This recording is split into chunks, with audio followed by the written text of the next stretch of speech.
try and get your meals done by 6:30. If your schedule will allow. So many of my patients are just running in the house at 7:30 and eating big meals, particularly if it's kind of an Eastern European ethnic thing. Yeah. But try and fight that. And, I sometimes laugh. I mean, they call it, eating dinner at 5 o'clock. They call it Boca midnight.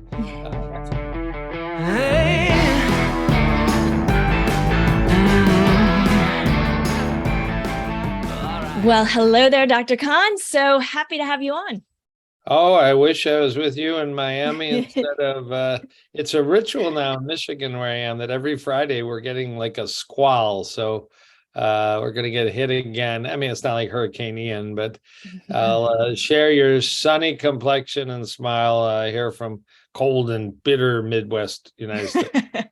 Well, when do you make it back to Miami? Because you've just... Yeah, I just had 5 heavenly weeks of perfect Miami weather, but maybe April. I'll be back. A little functional cardiology practice that can move where I want it to move, which is cool. Nice. That is super cool. Well, I want to start. I've heard you say you are an on-fire doctor as opposed to a burnout doctor. And listening to you speak, and that includes your podcast you host, it's apparent you're totally energized by your work. What do you attribute your ongoing fire to after so many years practicing medicine and educating people? Yeah, that's a good point, because I am in my early 60s. I've been doing this practice of cardiology for 34 years, about 7-8 years of training before then.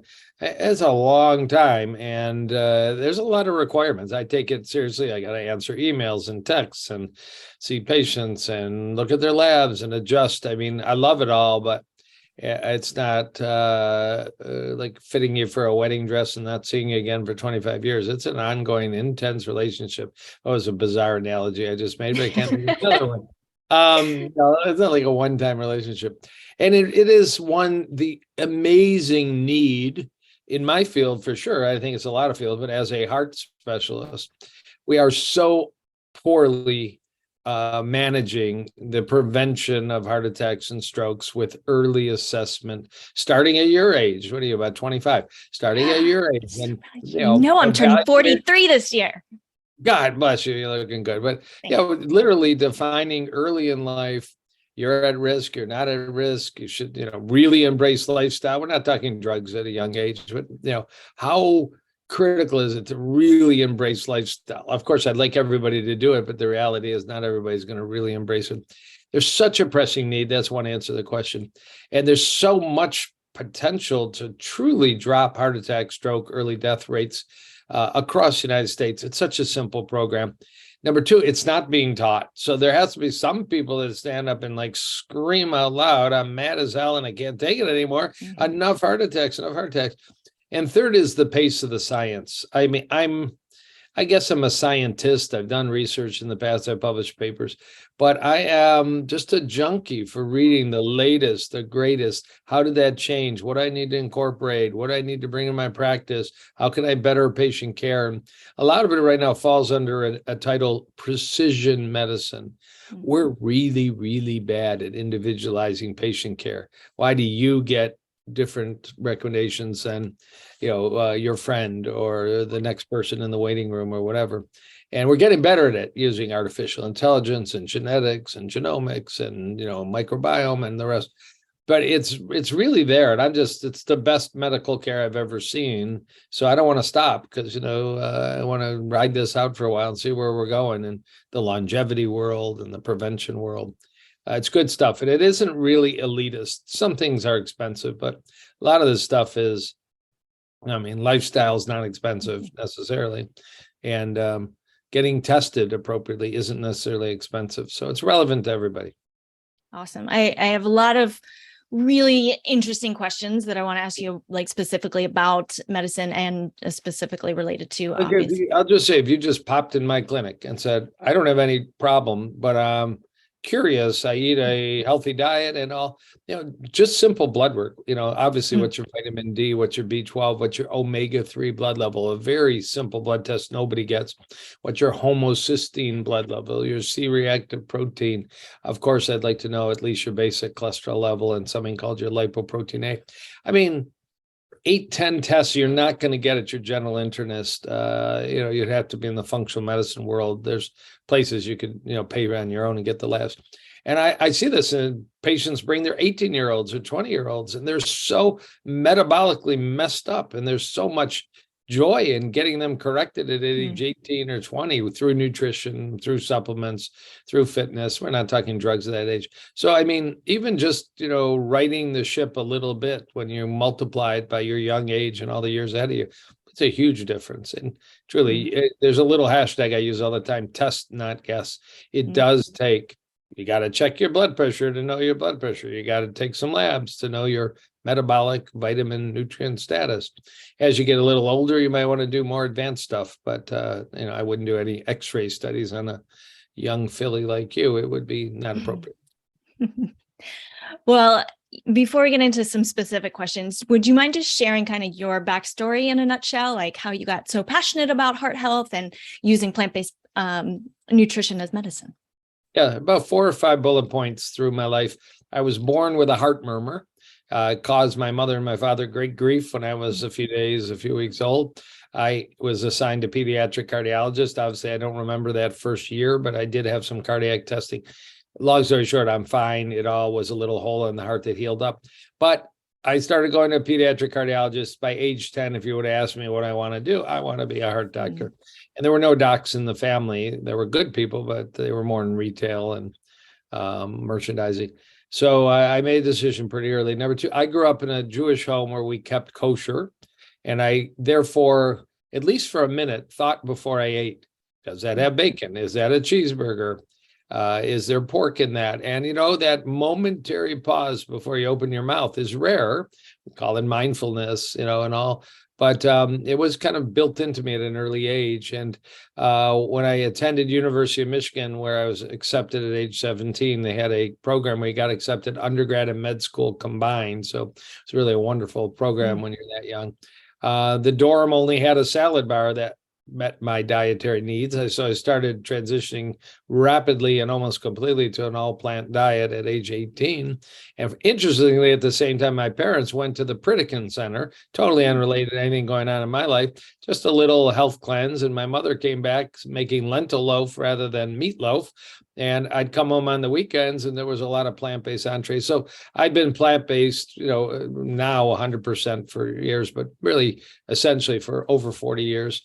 And as I went into cardiology training, I started to hear about Ornish and Pritikin and eventually Joel Fuhrman and Dr. Esselstyn. And I was well schooled for that. I mean, I was eating that way. I didn't realize it. So I sort of always combined. I was a cath lab stent heart attack guy, but I would teach my patients, you don't need to have this heart attack a second time. And maybe you want to read a book by this Dr. Dean Ornish that's on the New York Times bestseller list in 1990. And it's always been part of my practice. 10 years ago, I said, screw it, done putting in stents. We're going to see if we can make a practice out of just prevention, just lifestyle, just advanced testing, just cutting edge, state of the art.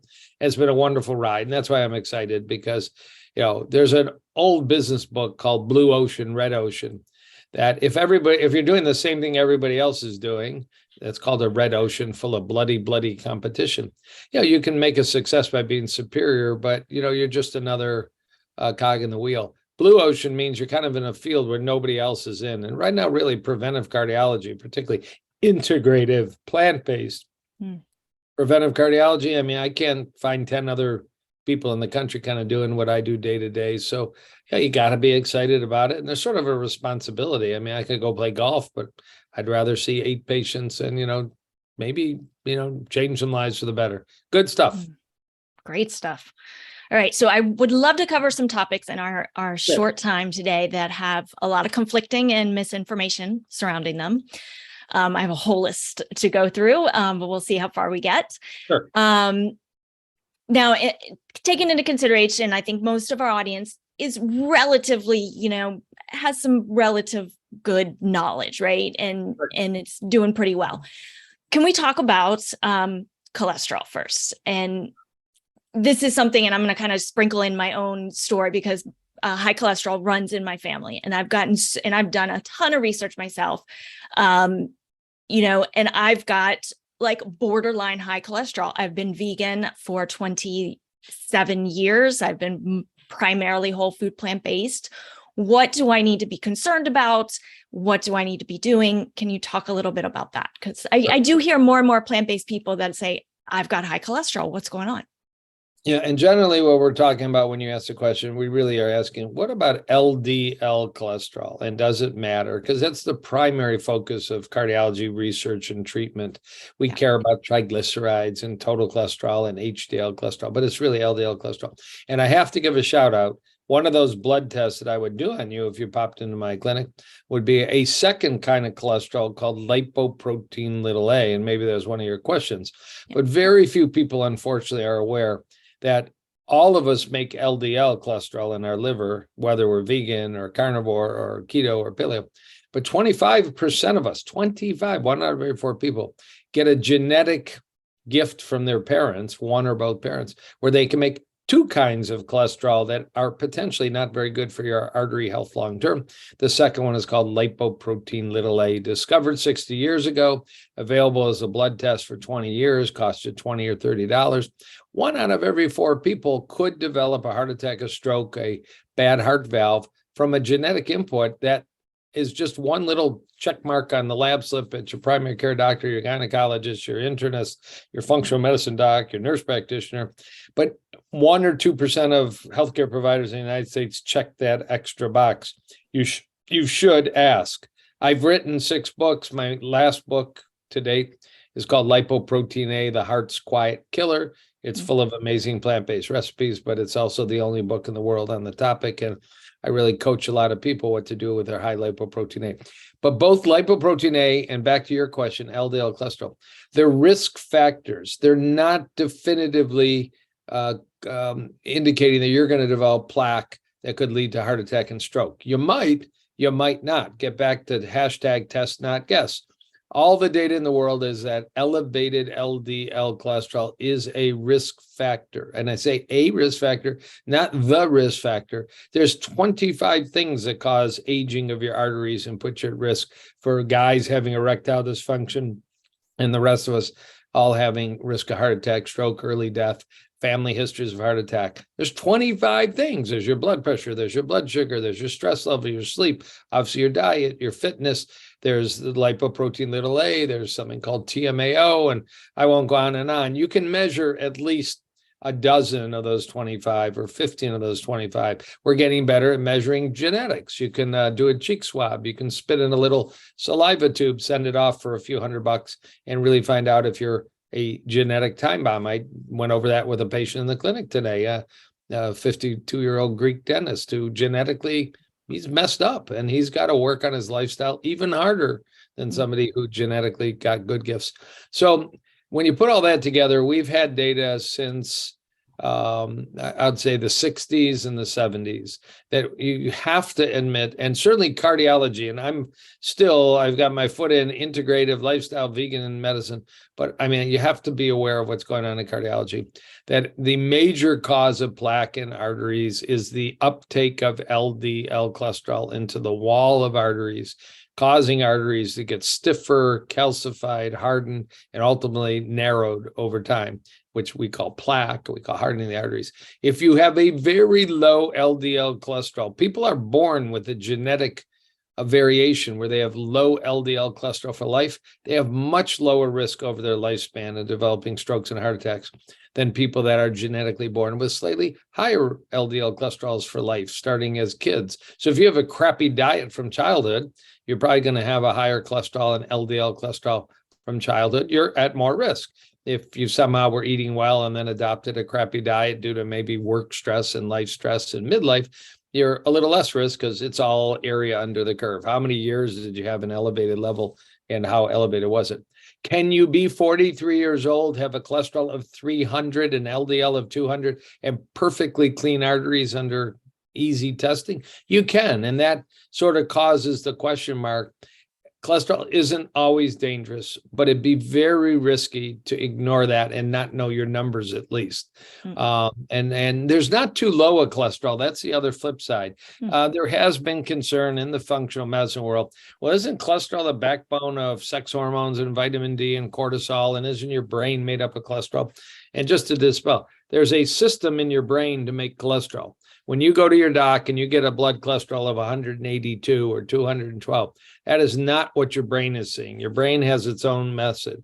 So if you can lower, you go plant-based, you start to exercise, you take some red yeast rice or add some ground flaxseed to your diet and your cholesterol goes down, doesn't in any way imply that your brain isn't getting all the cholesterol it needs. And cutting edge cardiology research now with all the medications we have available, some are a little riskier, some are not, that can lower cholesterol ridiculously low. People actually do fine. They feel well. They don't have brain fog. The hormones are fine. That's only appropriate for really advanced heart disease patients, not the general public. So the real big fork in the road, and you're a little young for it, but not necessarily. If you knew your arteries were starting to develop a little plaque, you might conclude, I don't really like that my LDL cholesterol is 150 and I maybe ought to explore natural supplements or something called the portfolio diet, which is a variation on a plant-based diet that Toronto researcher David Jenkins, MD, but go search the portfolio diet, a little way to add a little more soy-based foods, soluble fibers, nuts and seeds like sesame seeds and sunflower seeds, and plant-based sterols from food. I don't like plant-based sterols as a supplement. That's another story. And if you knew your arteries were perfectly clean, you might have a relaxed attitude. That's what I do in my clinic. So if you're a little older than you are, you can go for this simple CT scan of your heart called the heart calcium CT scan, $50, $75, comes back zero. Forget about it. Forget about your cholesterol. That's actually the cutting edge science. My podcast last week was on that topic. New science from Denmark, 24,000 people with a calcium score CT of 0 and a high LDL cholesterol. You did fine. You can ignore it. It's curious, but you can. And then you want to recheck down the road. But if you were developing plaque, you can also do a little ultrasound of the neck, like you've heard of lifeline screening. That's not a really good way to do it. I was just in Miami and we brought a really high-end company in to do super accurate digital carotid imaging. But if you knew, damn, I'm 42 and I've got a little bumps of plaque in my carotid, that's when you have to check other things like your blood sugar, your blood pressure, this lipoprotein A, your inflammation. So cholesterol matters, but it matters really if you have plaque in your arteries, which leads again to hashtag test not guess. A simple protocol would be by age 50, get all the labs and maybe get that heart calcium CT scan. I might even wait a little longer on a premenopausal woman of low risk. But, if you got heart disease in your family, these are simple things you can do that don't cost a lot of money. I will tell you too, 45 years vegan or something, whatever, 46 years vegan, my cholesterol is not under 200.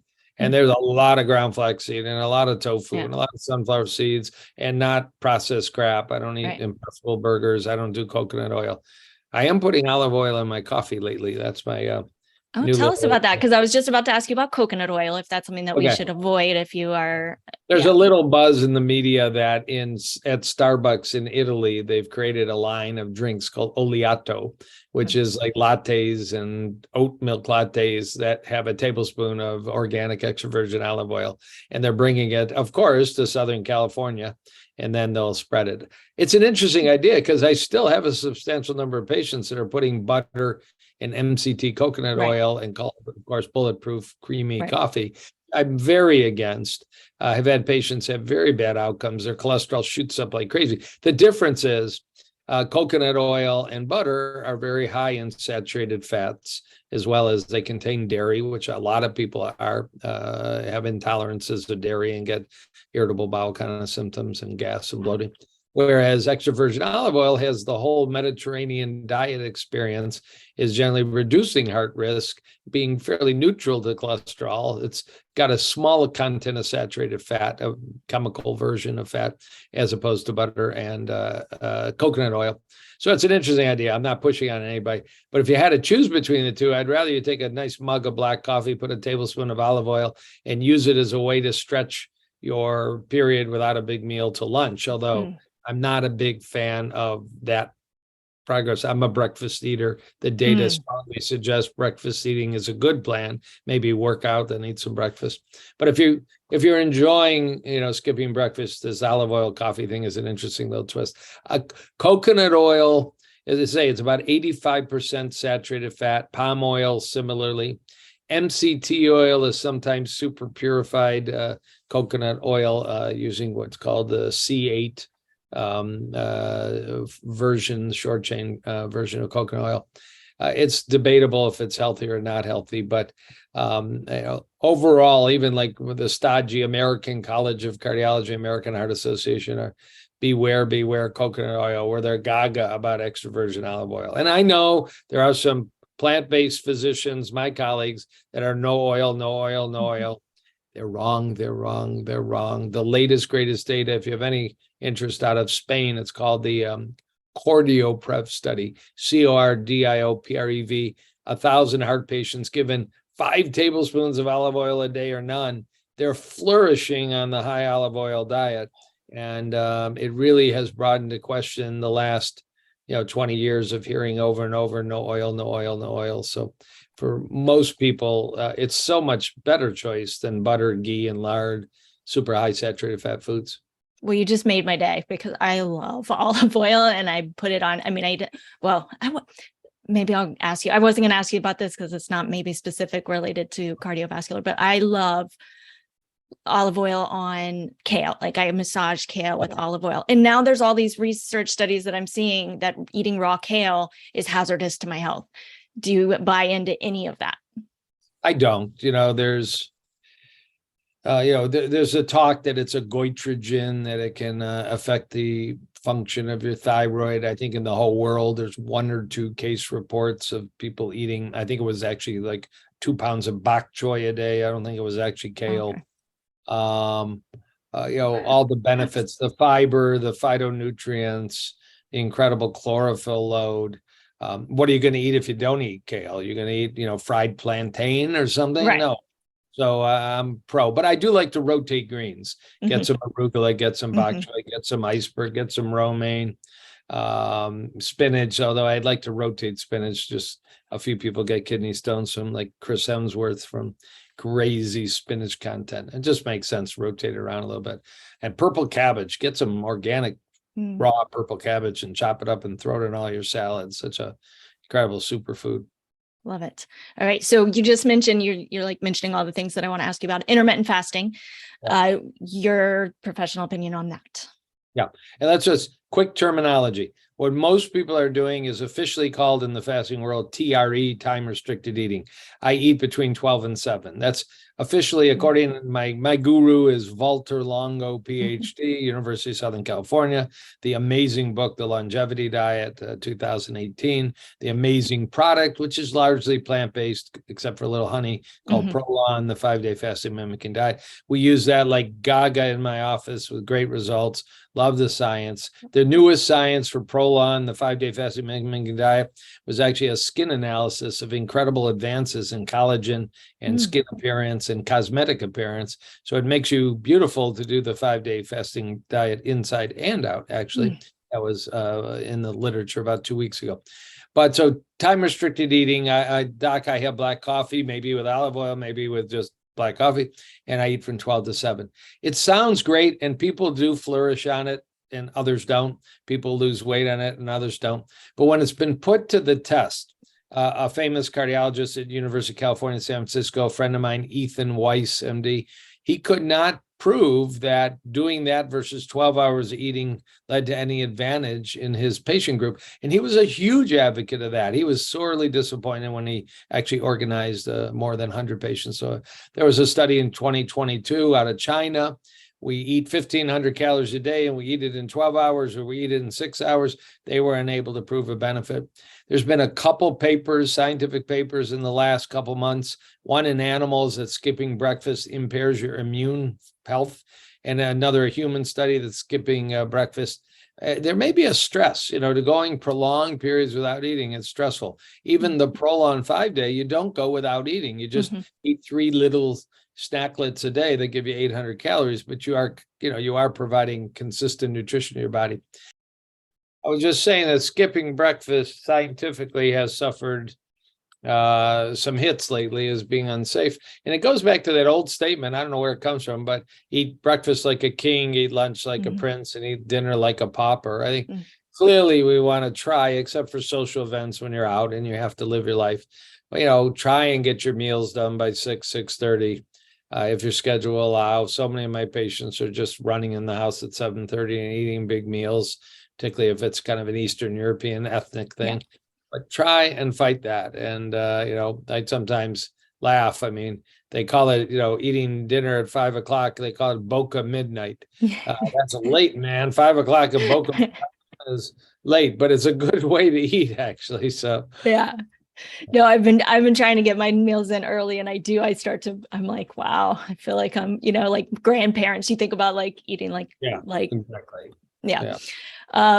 What about the vegan, or I don't know how they call it, diet, the paleo vegan? Do you have any thoughts on that? And I want to ask you about the blood type diet, just because I have a friend who drives me crazy with the blood type diet. The vegan diet that was kind of created just to sell as many books as possible. So people don't know, I was sitting on stage in 2014 with Mark Hyman. And let's see, Mark was in the middle, I was to his left, and Frank Lipman, pretty well-known functional medicine doctor in Manhattan, was to his right. And we were being, interviewed about what we eat. And it was pretty clear that Lipman was a Paleolithic eater, and I was a very strong-hearted vegan eater. I think I had a T-shirt on that said something about vegan. So Hyman, in his very clear way, said, "I guess I'm a vegan." And from that came this idea that if you don't offend anybody, you sell more books. And it's true. I mean, what's the vegan diet? Isn't that called the Mediterranean diet, where you minimize the amount of animal protein and you make it high quality and you have lots of grains and cut out butter and use olive oil? I mean, it's pretty much the same. But there's no real science to it. And unfortunately, there's no real strict definition either. I mean, the Mediterranean diet is a pretty clear-cut pattern of, fish and plants and grains and olive oil, and minimizing dairy and minimizing red meats and no processed or junk food and low sugar. That's how people eat. Poor people in the Mediterranean basin. So vegans, some varied on that. The other diet you asked about was blood type. The famous, and sometimes I sit on the shoulders. I sit on the shoulders of giants. But I think around 2014, there was a tremendous video by Michael Greger on nutritionfacts.org, really dissecting the blood type diet. And that book was published about 20 years ago, and it sold 15 million copies, made a lot of money for the author, without a doubt, who promised to deliver the goods. After this book is published, I'm going to provide all the research that substantiates the idea that type O should eat meat and type A is more inclined to be plant-based. I happen to be a type A blood type, but I don't think it has an influence. But it never appeared, and the majority of the data says there is no consistent relationship between your blood type and your diet. There may be between your immune health, there may be between your COVID response. Some data came out. It's not unimportant to know your blood type, but to say, use it as an excuse, I'm type O, so I'm going to eat a lot of, or organic meats, or, it's largely nonsense. I think anybody can do well on a whole food plant-based diet if they give themselves some time and variety, and have a loving, intolerant family around them. Sweet. I love that. I was actually chatting with Dotsie Bausch yesterday. Yeah. And she mentioned, I mentioned I was going to be chatting with you today, and she mentioned how helpful you were to her and how grateful she was to you for helping her get through COVID. And she mentioned that you had her swabbing the inside of her nose 6 times a day with betadine. Can you share anything about that? There's a protocol. I mean, we're off track vegan, but I'm happy to talk about it.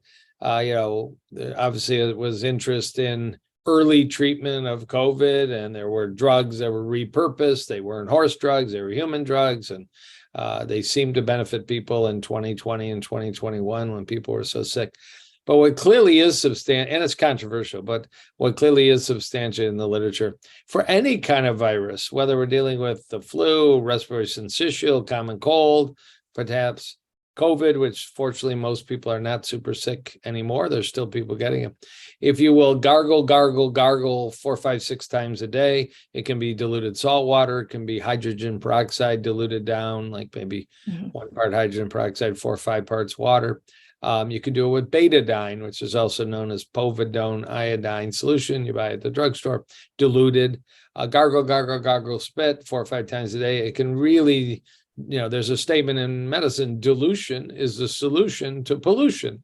And, if you've got a load of virus in your oropharynx and you dilute it down, you should recover a little quicker. You want to do that in your airway too. So you have, diluted salt water, diluted betadine, or diluted hydrogen peroxide, and maybe a Q-tip, or you get a neti pot. And if you're sick, you do that 4 or 5 times a day. I don't do it anymore because, thank goodness, I think we're very close to declaring COVID as a really low-grade risk anymore. But I was come back from a music concert or a wedding or a large lecture, I would gargle a couple times and take care of my nose. And, I think it's a science-backed approach. There's real value to it. Cool. Thank you for sharing that. There is some data that, plant-based diets improve our immune system and made plant-based eaters more resistant to severe COVID illness. That's published in the literature. It's a little bit of bravado we brag about, but it's actually seemingly true. Awesome. All right.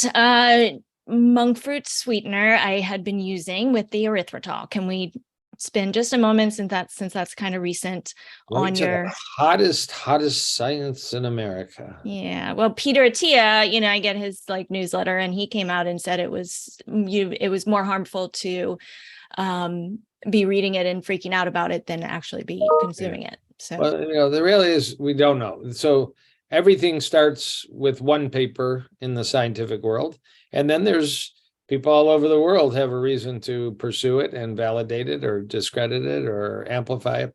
So I wrote a quick blog on the topic. I know the authors. These are some of the most respected scientists in the world. They happen to be at the Cleveland Clinic, led by a guy named Stanley Hazen, MD.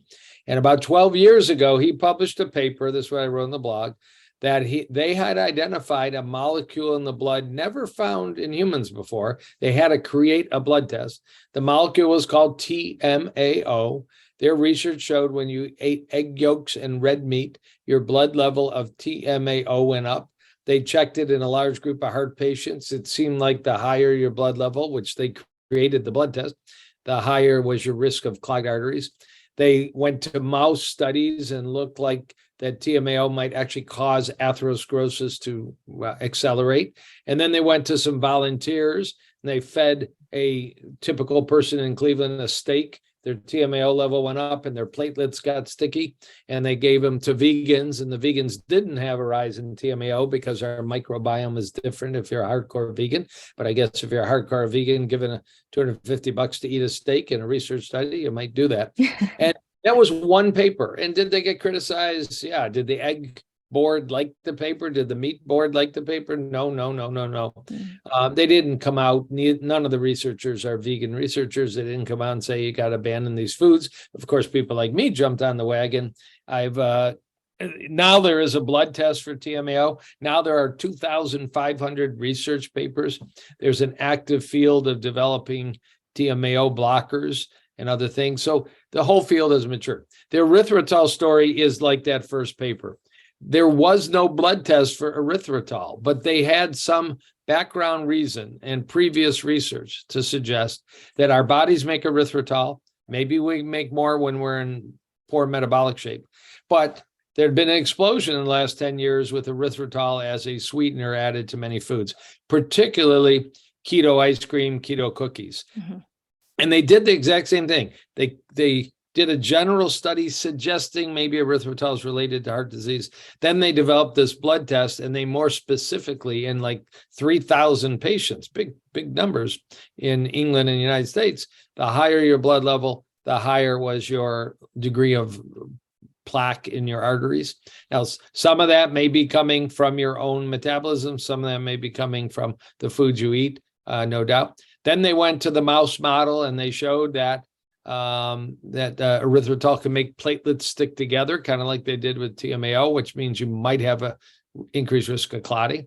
And then they took 8 normal volunteers and they gave them a load of erythritol, showed that it quickly showed up in your blood, and then made their platelets sticky too. So it makes human platelets sticky. Did they prove that it causes heart attacks and causes stroke? No.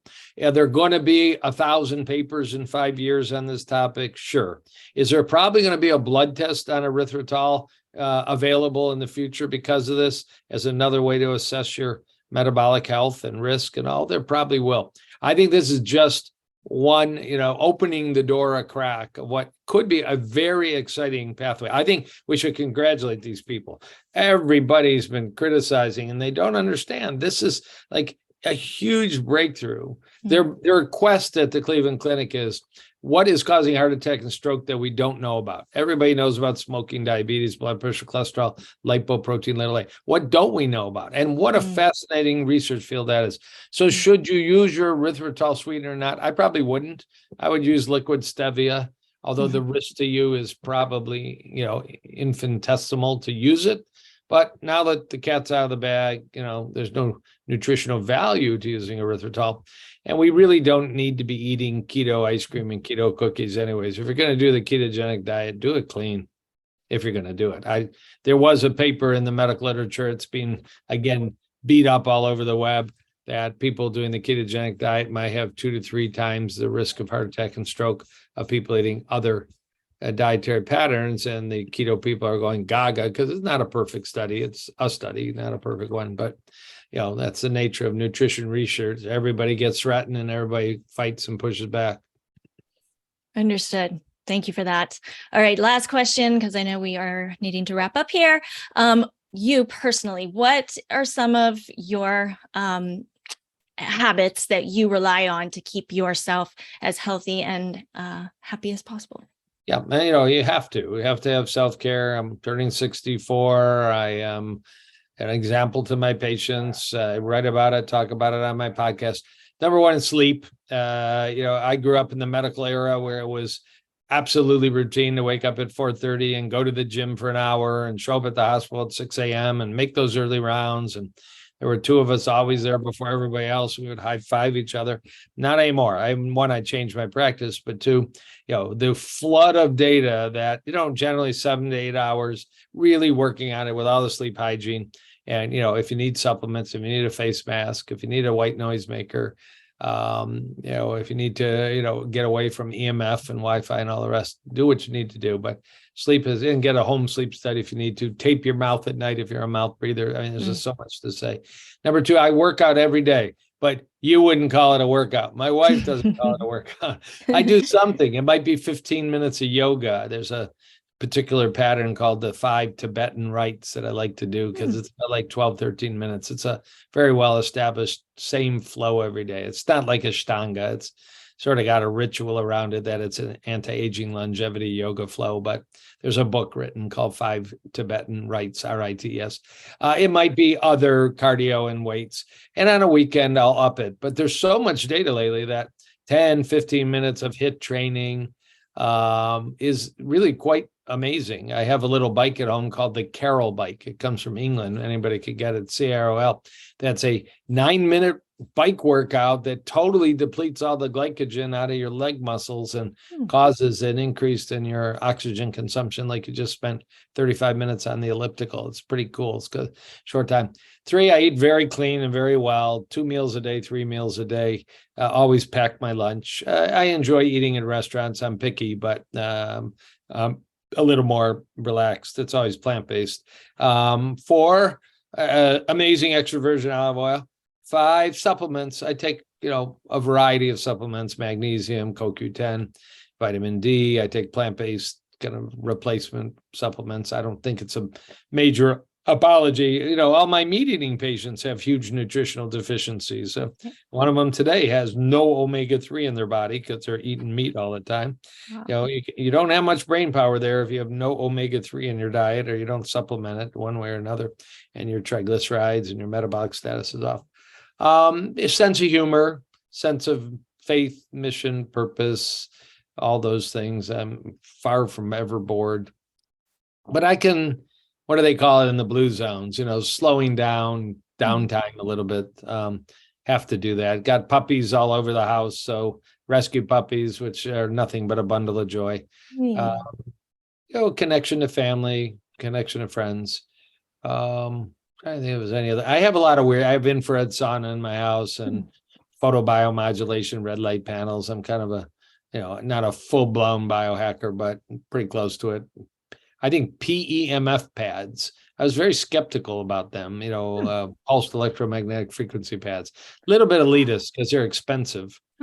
There's a particular brand that people sell in multi-level marketing that I resisted for many thousands of dollars, but I did my research better. And if you got aches and pains and Achilles tendonitis and a frozen shoulder, there's like so much restorative benefit that seems to come out of these PMF pads. I don't know. That's what I got. And a little red wine most nights. I'm not an anti-red winite. Give me a very low sugar, low alcohol European Chianti, and I'm a happy clam. I'm so glad you said that. Alcohol was on my list and we didn't get to it today, but I appreciate you. You're so knowledgeable and so generous with your time and your energy and your wisdom. So thank you so much. Where can people find you? How can they work with you?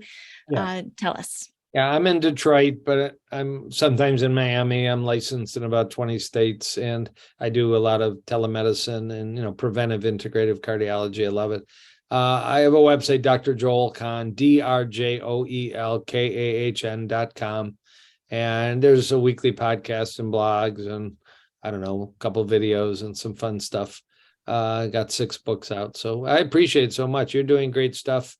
You're reaching, you're in just the right place. You want to really reach people in their late 30s, early 40s and smack them around a bit. Everybody feels like you're invincible at that age, but it doesn't always work out that way by your mid 50s and mid 60s. So earlier the better. Thank you. Thank you so much, Dr. Kahn. I appreciate you. We have a great, great, great day. Thanks. You too.